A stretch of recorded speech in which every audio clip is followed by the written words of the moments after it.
A nossa catequese hoje vai falar exatamente do juízo, da volta de nosso Senhor e do juízo que virá juntamente. O credo de Nicéia fala: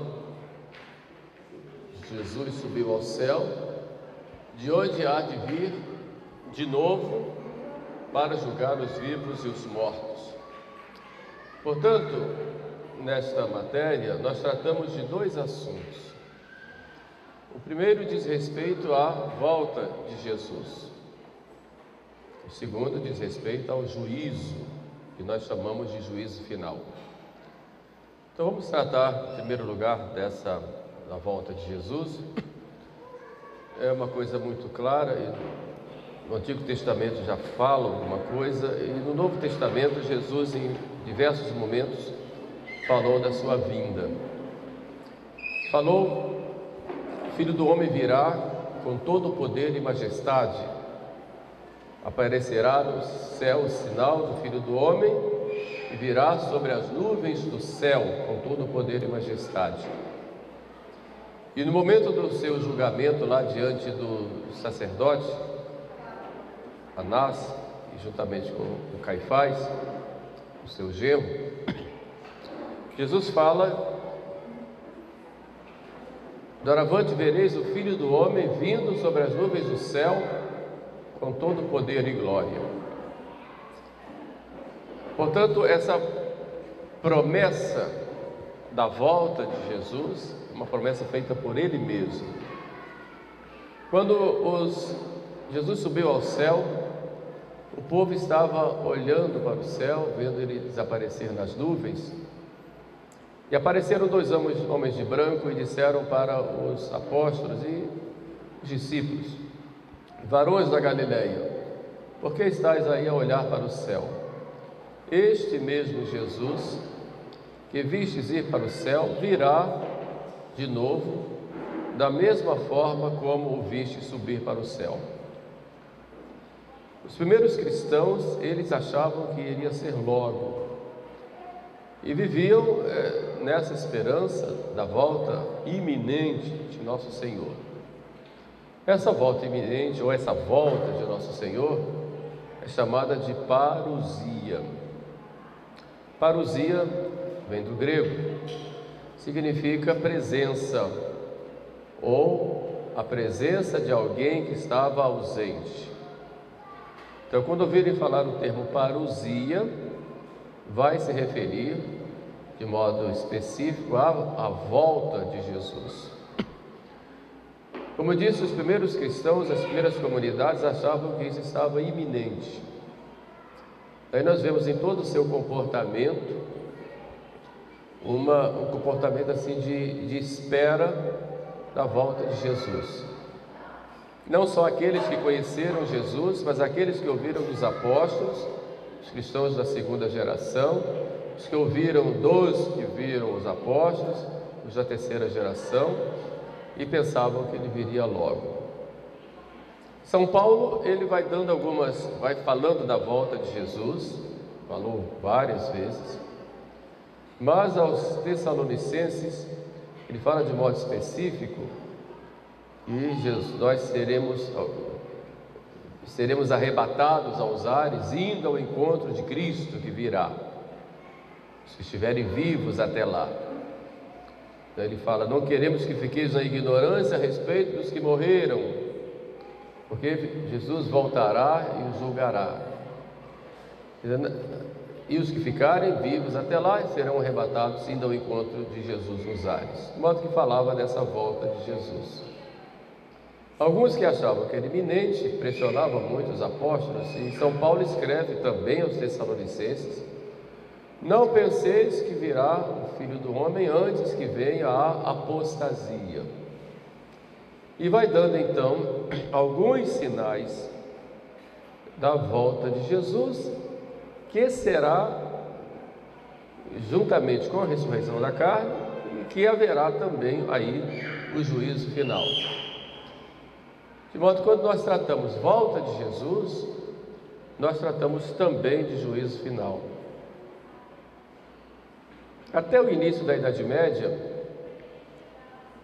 o que ficou mais na teologia e, sobretudo, ficou mais no povo foi essa espera, essa constante espera. Esperamos Jesus. Na Idade Média, houve uma certa mudança de discurso, dando mais ênfase ao julgamento.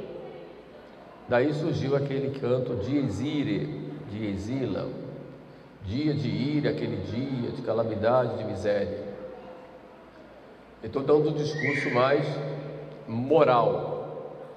O anterior era um discurso mais no sentido mais da virtude, da esperança. Agora é mais moral, evidentemente por causa da decadência que tinha acontecido moralmente dos cristãos. Então, já que vocês não estão nessa alegria, nesse compasso de espera, então vão esperar para serem julgados. Então fala do julgamento. Hoje nós juntamos as duas coisas. Aguardamos a vinda de Jesus, que virá julgar os vivos e os mortos. Quando será? Não sabemos. Quando houve a passagem do primeiro milênio para o segundo, muita gente anunciou a vinda e a data, e havia até seitas que esperavam isso, e não veio. Na passagem para o terceiro milênio aconteceu a mesma coisa. Nós estamos aqui, sabemos disso. As pessoas diziam, de 1000 passará e de 2000 não passará, e nós já estamos em 2023. A gente não sabe quando. A Sagrada Escritura, depois da interpretação da tradição, sobretudo dos Santos Padres, dão alguns sinais dessa vinda de Nosso Senhor. Que sinais seriam esses? A gente reúne isso em 5 sinais. O primeiro, o Evangelho pregado em todo o mundo. Não significa que todos vão crer no Evangelho, mas que todos vão ter oportunidade de crer no Evangelho ou de conhecer o Evangelho. São Paulo falava disso. O Evangelho já foi pregado em todo o mundo. Evidentemente falava do mundo conhecido. Nós sabemos que o mundo conhecido, São Paulo não era só aquele. De repente descobriram novos povos, continentes, etc. O fato é que o primeiro sinal é esse da pregação do Evangelho, para todo mundo ter oportunidade de conhecer o Evangelho. Não significa também que o Evangelho vai ser pregado em todo o mundo, espacialmente, ao mesmo tempo. Regiões podem ter ouvido o Evangelho e podem ter rejeitado o Evangelho. Como a gente sabe que ocorreu, a igreja ela não acaba como igreja, mas ela pode acabar como igreja particular, ou seja, como localidades que antes eram cristãs, de repente hoje são pagãs. A gente tem várias no mundo, sobretudo nas áreas dominadas hoje pelos muçulmanos. Temos lá, por exemplo, norte da África, regiões da Turquia e do Oriente, O segundo sinal é a grande apostasia. Grande apostasia. O que é apostasia? Apostasia é o abandono da fé, o abandono total da fé. A distinção que se faz entre heresia e apostasia é muito clara. A heresia é a negação de uma verdade da fé, de uma ou algumas verdades da fé. É uma negação pertinaz. Negação pertinaz é quando a pessoa nega aquela verdade da fé, é confrontada pela verdade e pela própria autoridade que fala as verdades da fé, e a pessoa mesmo assim pertinazmente nega. Então esse é o herege que está excomungado ipso facto. Excomunhão que se dá aí, a gente chama de excomunhão late sententiae, e é aquela excomunhão pelo próprio ato delituoso. E a heresia, ela é um delito, e um delito gravíssimo, que nega uma verdade da fé. E o herege está excomungado ipso facto, pelo próprio fato de professar a heresia. Só que aí, no caso da heresia, o delito ele se configura quando a pessoa expressa isso publicamente, por escritos seus, discursos. Então, enquanto não houver essa divulgação, essa expressão dele, se for internamente, não se considera herege no sentido, digamos, canônico, mas o delito passa a ocorrer quando ele expressa isso numa entrevista, num livro escrito, etc. Tem que ser uma negação pertinaz. Mas a apostasia, ela é uma negação de todas as verdades da fé. A pessoa abandona totalmente a fé. Um cristão que deixa de ser cristão se torna pagão, ou melhor, se torna pagão no sentido de vai adorar a ídolos, abandona a fé para ser muçulmano, por exemplo, ser budista, judeu. Então esse é considerado apóstata da fé. Também tem uma excomunhão própria, a mesma do caso da heresia, quando se configura isso, do ponto de vista público, ele se torna apóstata. E São Paulo diz que não virá o fim do mundo ou a vinda de Cristo, que isso não voltará antes que venha a apostasia, ou seja, o abandono total da fé por grande parte dos cristãos. Os cristãos não seria apostasia. Então vamos enfrentar isso. Mas há um terceiro sinal, que é a vinda do anticristo, que é o que São Paulo chama de filho da perdição. O filho da perdição. Alguns acham que é um povo, mas pelos estudos e pela própria Sagrada Escritura, a gente vê que é uma pessoa que virá. Aí, lógico, há algumas especulações que viriam de onde, de quem seria, qual seria a raça, o povo. Não vou entrar nesses detalhes aqui, porque não interessa. O que importa é que virá uma pessoa que terá um grande poder sobre o mundo, que dominará o mundo, todos estarão sujeitos a ele, terá um grande poder sobre as nações, sobre as mentes e sobre os comportamentos das pessoas. Estabelecerá uma espécie de dominação mundial, pelo menos quererá fazer isso, e perseguirá de modo muito claro e evidente aos cristãos, embora enganará muitos primeiro, e o problema todo maior é exatamente esse, porque ele enganará muita gente, aparecerá como falso Cristo. Jesus já chama a atenção, aparecerão falsos cristos. Não fala do anticristo ainda, Jesus não fala, mas fala de falsos cristos e falsos profetas. Falsos cristos porque apresentarão um Cristo diferente do verdadeiro.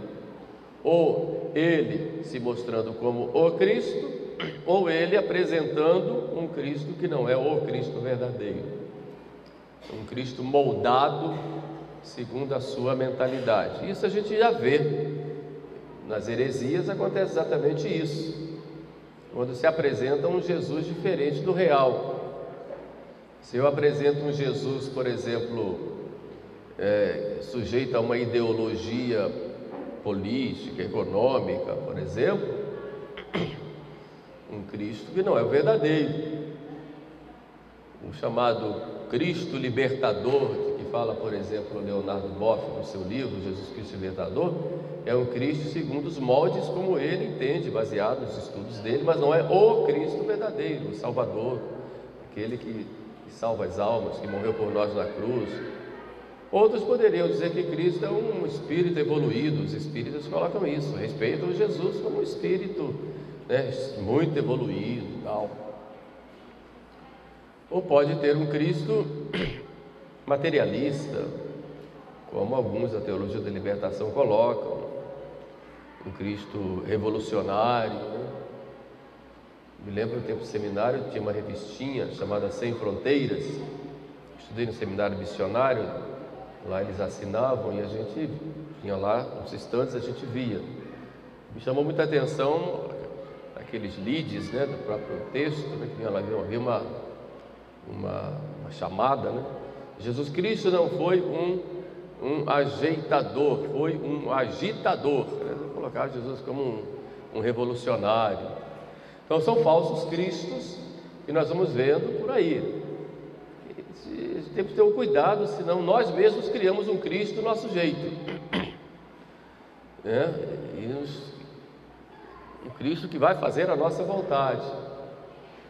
E se divulgamos isso, então são falsos cristos, né?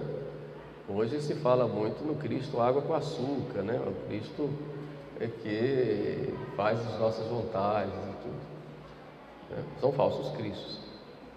Mas há um anticristo por excelência, que vai ser uma pessoa. Alguns dizem que ele já está aí, outros falam que depois, alguns até colocam nomes, né? Então não sabemos.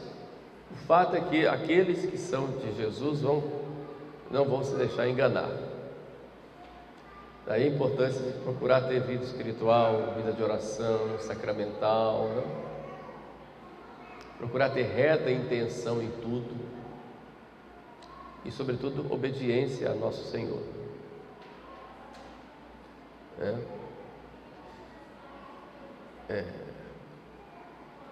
Esse é um outro sinal. Um outro sinal é a vinda de Enoque e Elias. Já estamos aqui no quarto sinal, acho, né? Vinda de Enoque e Elias, que são dois personagens bíblicos do Antigo Testamento. Enoque foi arrebatado e Elias foi ao céu, diz lá o texto, numa carruagem de cavalos de fogo, como conta lá. O fato é que não morreram. Como está isso? Onde eles estão? Também há muitas especulações. São mistérios que a nossa vã curiosidade procura descobrir. Mas isso não muda em nada a nossa vida, por isso a gente não sabe. E não importa saber. Deus quer que a gente saiba aquilo que é importante para a nossa vida. Como um bom pai, o filho quer saber de tudo, o pai fala aquilo que é necessário, não é? E que é importante para ele. Assim Deus também, nos seus mistérios, né? Mas eles voltarão. Enoque e Elias são os dois profetas, digamos, no Antigo Testamento. E alguns perguntam, mas Elias não voltou na figura de João Batista? Não é nesse sentido. O espírito de Elias voltou. Jesus fala, Elias já voltou, mas o espírito de Elias. Mas no século 21, eu tenho que explicar para vocês que o espírito de Elias, que Jesus fala, não é no sentido espírita, de reencarnação, né? Como se fosse uma reencarnação de Elias. Não, pelo amor de Deus, reencarnação não existe, existe ressurreição. Portanto, não, Elias não voltou. Então os textos dizem que Elias voltará com Enoque. Os dois pregarão penitência, não quer dizer que sejam também as duas pessoas, ou os dois, Enoque e Elias, né? Pode ser também dois homens com o espírito de Enoque e Elias. O fato é que são dois homens que pregarão penitência e pregarão sobretudo para os judeus. Alguns autores dizem que eles serão mortos, ficarão em praça pública durante um tempo, mortos ou aniquilados, e ressuscitarão. Esse será o grande sinal para a conversão dos judeus. E aí então temos o quinto sinal, anterior à vinda de Jesus, que será a conversão dos judeus. São Paulo fala que eles se converterão no fim. Então Cristo não voltará antes que eles se convertam, porque Deus é fiel à sua promessa e eles são o povo da promessa. Nós recebemos deles a revelação que Deus fez no Antigo Testamento. Só que ficaram pelo caminho, não aceitaram, né? E evidentemente tem outra visão, né, teológica, que nós respeitamos, mas como nós somos cristãos, nós reconhecemos em Jesus o Messias prometido e o Salvador que veio para redimir a todos os homens, inclusive os filhos da promessa. Bom, então seria o quinto sinal. Aí depois disso, esperamos a vinda de Jesus. Agora, quando será? Não sabemos. Pode ser amanhã, depois, daqui 1 ano, 10 anos, 1000 anos, não sabemos. Até porque para Deus não existe tempo. Deus não tem tempo. Deus para Ele tudo é presente. Presente eterno. A eternidade em Deus é um presente. Deus deixou uma centelha de eternidade em nós, aqui na nossa constituição humana, através da memória. Está lá a pessoa com 80, 90 anos, começa a se lembrar do tempo de infância. E muitas vezes volta ao passado e fica, lembra, e ri, e chora, e brinca, como se estivesse revivendo. É uma centelhazinha, muito fragilzinha, daquilo que é a eternidade. Que em Deus é o presente pleno, só presente. Por isso que Deus conhece tudo, sabe de tudo que vai acontecer, porque para Deus tudo é presente. Vai acontecer daqui a 10 anos, para Deus é agora. Aconteceu há 1000 anos atrás, para Deus é agora. Para Deus tudo é presente. Essa Sagrada Escritura coloca essa eternidade de Deus de uma maneira muito simples, né? Acho que é Davi que fala alguma coisa sobre isso. Para Deus 1000 anos é como um dia e um dia como 1000 anos. Então, quando será? Nosso cálculo, aí a gente começa, a Terra já está acontecendo isso, está virando aqui, virando ali. Bom, a própria obra criada tem a sua dinâmica, dada pelo Criador, que é Deus. Agora, eu interpretar isso como sinal, Jesus falou assim: haverá sinais no sol, na lua, nas estrelas. Aí são várias interpretações que se dão. O sol não dará mais o seu brilho, a lua não dará mais o seu brilho, o sol se escurecerá, a lua não dará mais o seu brilho, as estrelas cairão do céu, as potências do céu serão abaladas. Bom, isso pode ser no sentido literal ou pode ser no sentido alegórico. Alguns comparam o sol a Deus, aí a apostasia. O sol se escurecerá, a lua não dará mais o seu brilho. Se compara a Nossa Senhora, recebe a luz de Deus, a luz do sol, no caso a lua, né? Está acima, sou mais alva que a lua, por exemplo, Nossa Senhora está acima da fugacidade da lua comparada a Nossa Senhora. Mas são interpretações que alguns padres da igreja fizeram, mas não se sabe exatamente, né? Que haverá alguma convulsão cósmica, isso é claro, isso é ponto pacífico, que haverá. Terremoto, sim. Bramido do mar, também. Mas não quer saber, né, como será, né? Como será? E só Deus. Bom, então são os sinais. E Jesus voltará com glória. Os primeiros cristãos ficavam naquela ansiedade, né, com vontade de ver o rosto daquele que nós queremos. Nós também queremos. Se disser que Jesus está lá no Corcovado, até parece para vê-lo, né? Está lá na imagem, né? Mas para vê-lo assim, não, corpo a corpo, tem que ir lá a pé. Eu acabei de gente subindo lá e empurrando a coluna, bora e me ajuda, eu quero ver o Senhor tal. Mas Jesus não quer isso, Ele quer que a gente vá vê-lo no sacrário. E Ele está lá no sacrário do mesmo jeito. É o mesmo Jesus. É o mesmo Jesus. Está ali.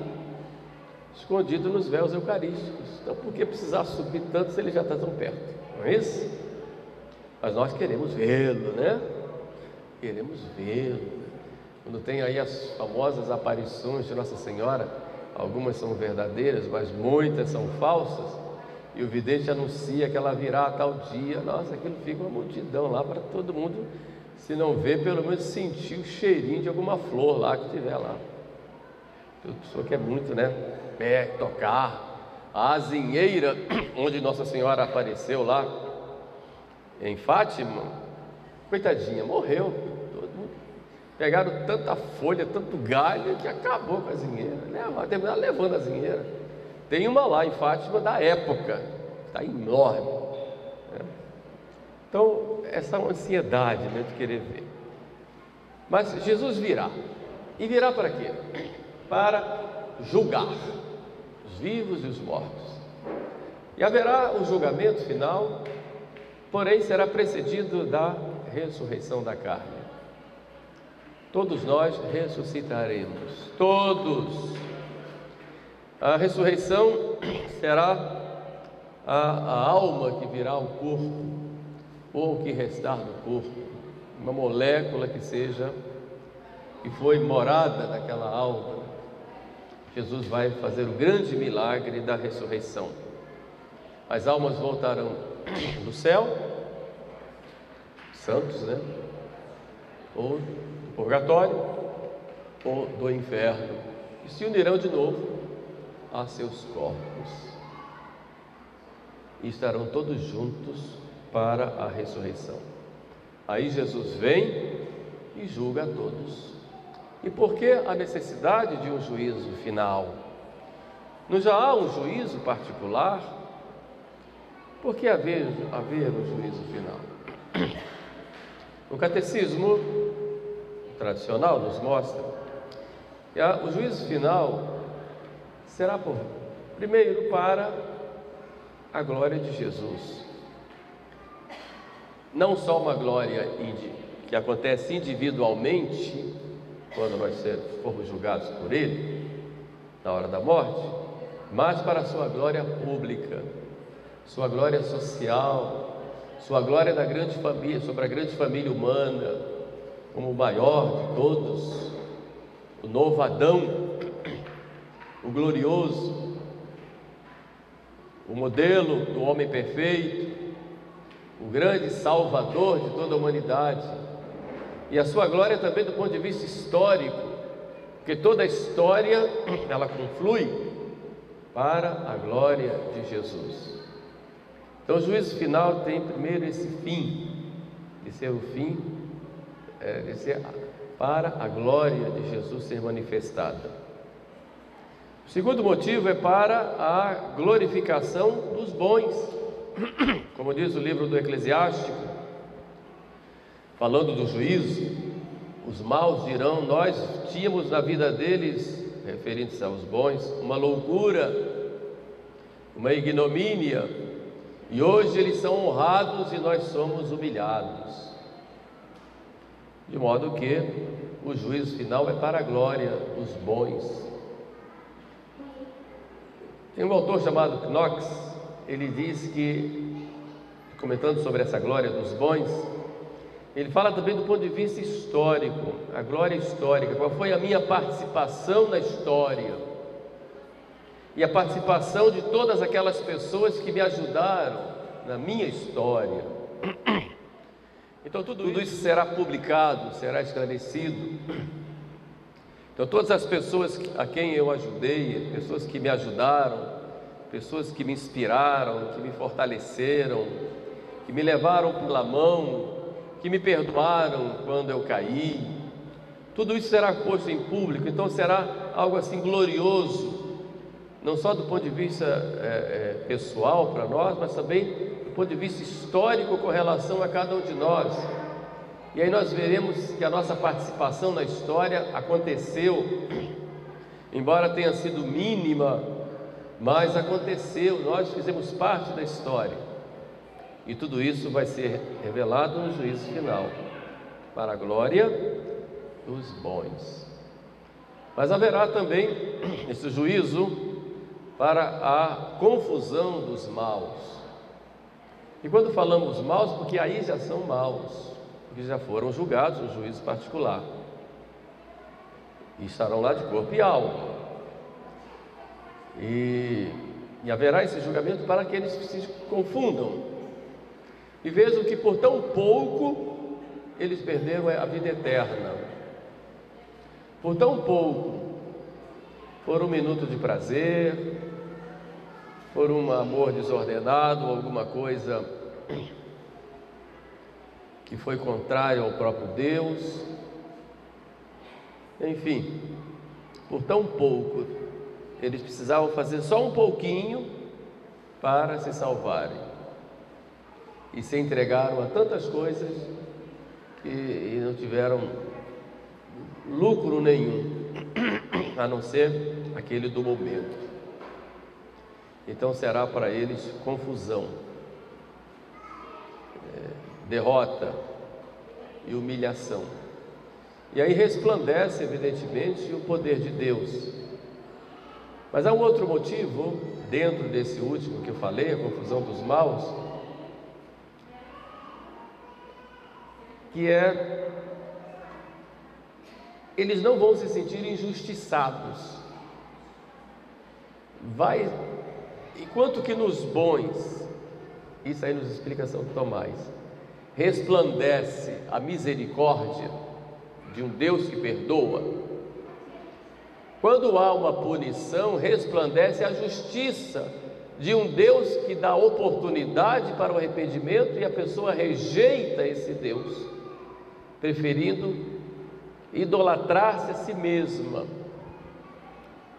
De modo que o inferno, nós vamos tratar disso depois, em outro momento, ele é fruto sempre de uma escolha, e de uma escolha livre, e tudo isso vai ficar em público. Jesus coloca isso de modo muito didático, quando ele fala da separação que ele vai fazer com os seus anjos. Explica isso na parábola do joio e do trigo, explica isso também na parábola da pesca, peixes bons e peixes maus, e explica isso de modo bem didático, que vai ser como um pastor separa as ovelhas dos cabritos, e ele então dirá às ovelhas: vinde, benditos de meu Pai, gozar do reino que está preparado para vós. Vai falar das duas grandes graças, podemos dizer assim, a grande felicidade no céu, vinde, que é a presença de Deus, a posse de Deus, gozar, quer dizer, das próprias alegrias celestes, e aos maus dirá: afastai-vos de mim, malditos, para o fogo eterno. Ele vai falar aí das duas penas do inferno, que é a pena de dano, ou seja, a pena daquele que vai ficar sem Deus eternamente, e a pena dos sentidos, aí do ponto de vista físico depois da ressurreição, do ponto de vista espiritual hoje, para o fogo eterno preparado para os demônios e seus seguidores. E vai dizer: porque eu tive fome, me deste comer, dizer aos bons, sede, me deste beber, aquelas obras de misericórdia que nós conhecemos e que mostram aquilo na prática. Quem é o próprio Jesus? Na verdade, ele nos chama como cristãos a sermos imitadores dele.